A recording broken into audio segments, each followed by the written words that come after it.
Kalp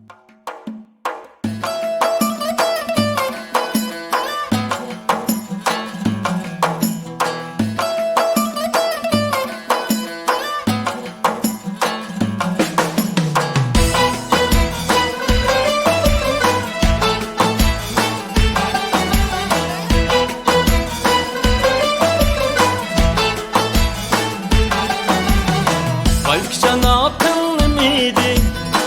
Peşindeki yar kimiydi? Kalp canatın miydi? Peşindeki yar kimiydi? Abr kayrılıp bakmaysa bergenlerden şu miydi?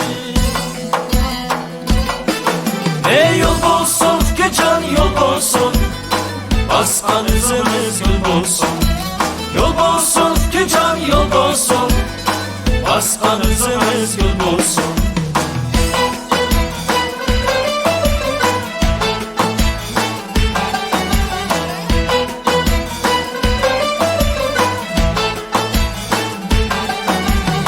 Kalp can közüm oynaydı, oynat canlı kıynaydı.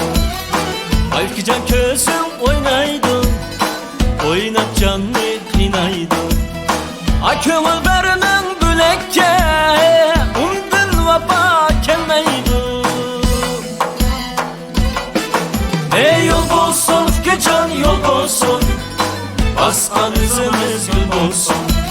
Yol bolsun ki can yol bolsun, baskan üzümüz gül bolsun.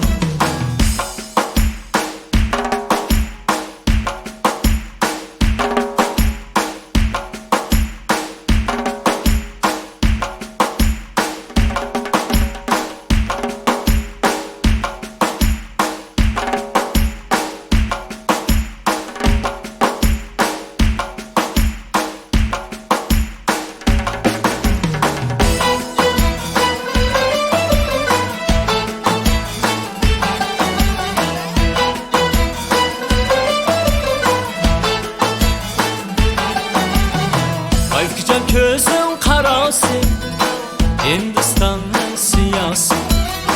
Kalp can közün karası, Hindistan'ın siyasi. Aşırı hükümlü köydürgen, peşkanın kız balası. Ey yol bolsun ki can yol bolsun, baskan üzümüz gül bolsun. Yol bolsun ki can yol bolsun, baskan üzümüz gül bolsun. Ey yol bolsun ki can yol bolsun. Yol bolsun ki can yol bolsun. Ey yol bolsun ki can yol bolsun, baskan üzümüz gül bolsun. Yol bolsun ki can yol bolsun, baskan üzümüz gül bolsun.